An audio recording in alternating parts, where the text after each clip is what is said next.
Hello and welcome back to the channel. So I'm going to do a jamming session. Like I titled my video, All the Gear and No Idea.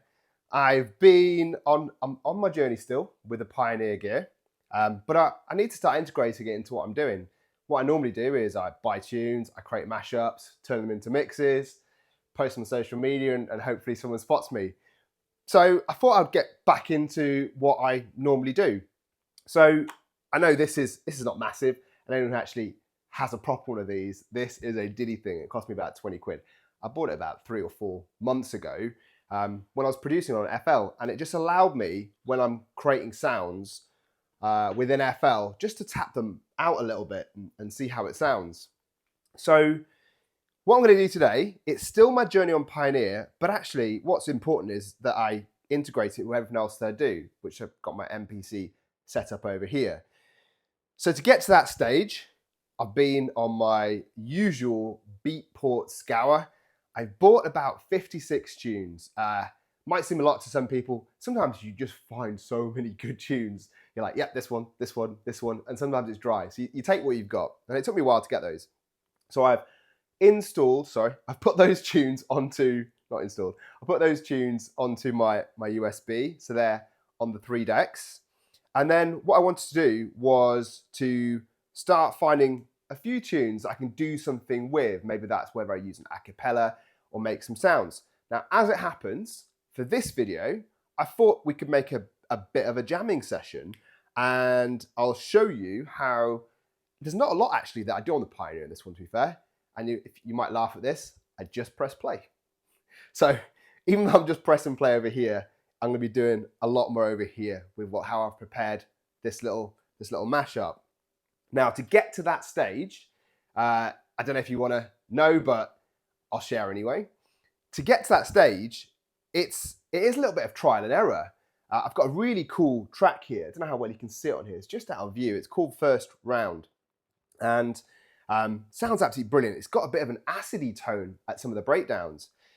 Now, where I get my sounds from, either I use acapellas or other tracks that maybe have their interesting breakdowns or sounds within them, and then I incorporate that either by creating loops on them or stuttering them into what I'm doing across the other 2 decks. Now, in this case, I haven't done that. I am mainly going to be working on my MPC.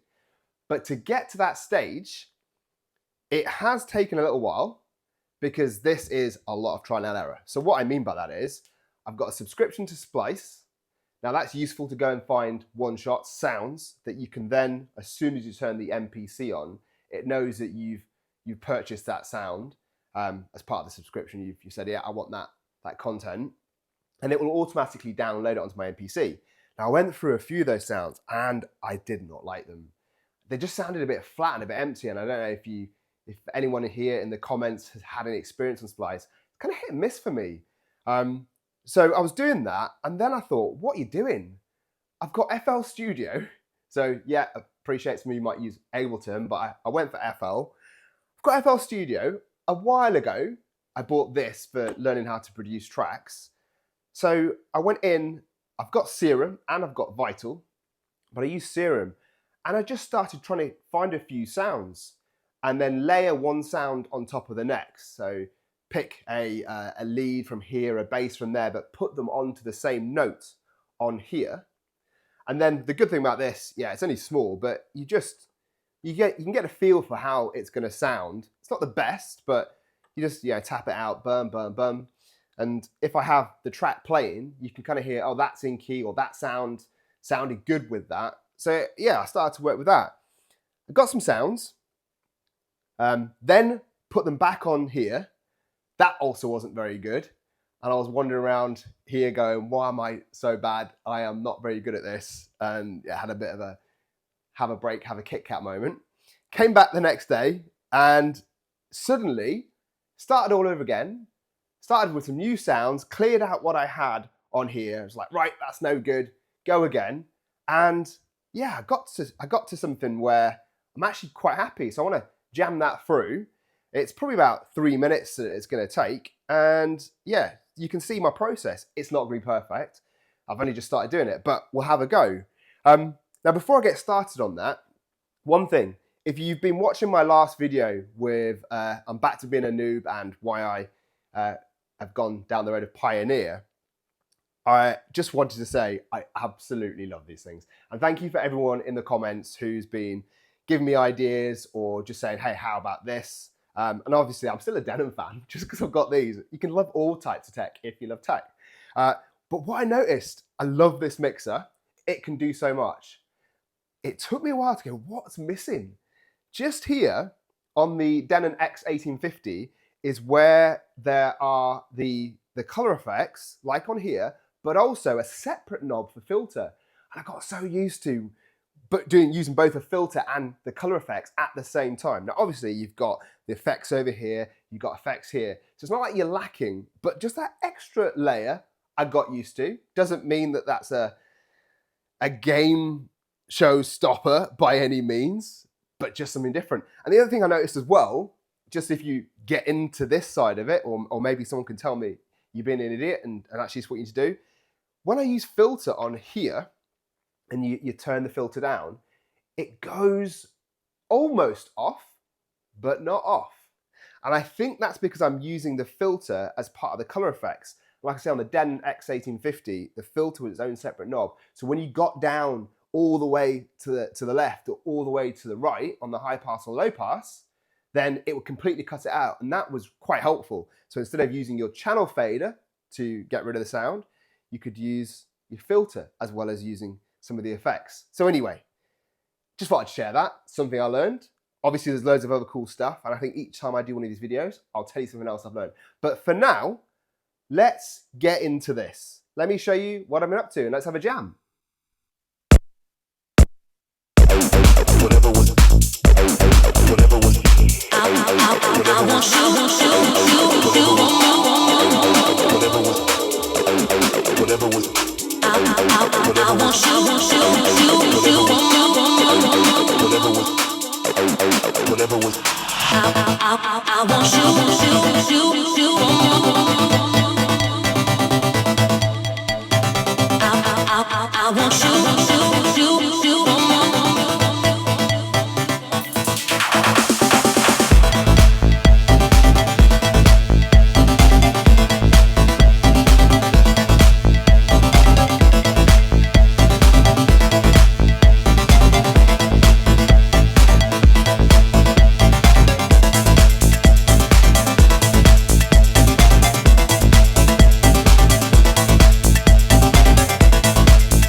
Okay, so we did it. That was a bit of a jam. Yeah, that feels so good. when you find the right sounds. And I'll take you through the sounds that I've got and a little bit about how I got there. This tune's really cool. And I think the mistake I was making, I've deleted them now so I can't show you, was I was finding sounds that sat in the mix. And I know about being in the mix where the sounds will clash because on the same frequency. And this already had a lot of that mid and that bass going. And I was trying to almost add another pattern to that. And then when I went on to FL, I found this sound. Now that is not the sound entirely on its own. That's two layers of sound. You've got that high kind of bell, and then that thud. I don't know if you can hear it.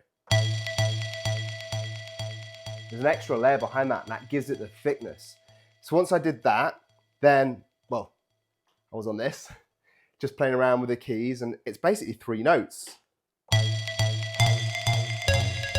Just turn that echo off so it's a bit easier to hear.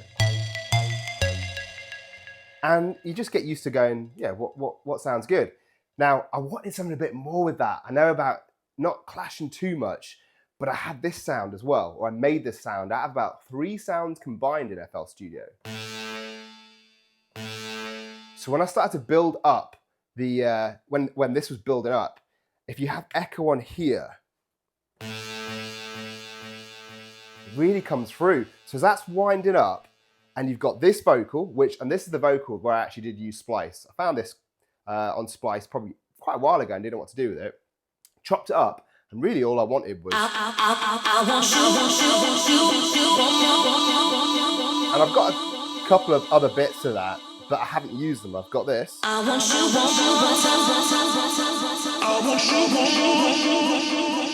haven't jammed yet and used that, so I'm not entirely sure. But also I found this, I don't know if you call it a drum fill.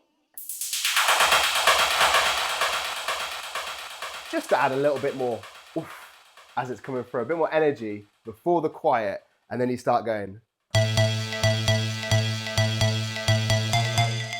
So yeah, that's it really. I really enjoyed that jamming session. I'm gonna go back to doing some more jamming. I'm gonna carry on making some more of these. This is really my journey with the Pioneers, and the journey isn't just about the Pioneers, it's about how I incorporate them into my little Akai keyboard down here for 20 quid, my MPC over here, FL Studio, and of course, the kit itself. So hopefully you've enjoyed that. Welcome if you've just found my channel, and yeah, I will see you in the next one. Thanks for watching.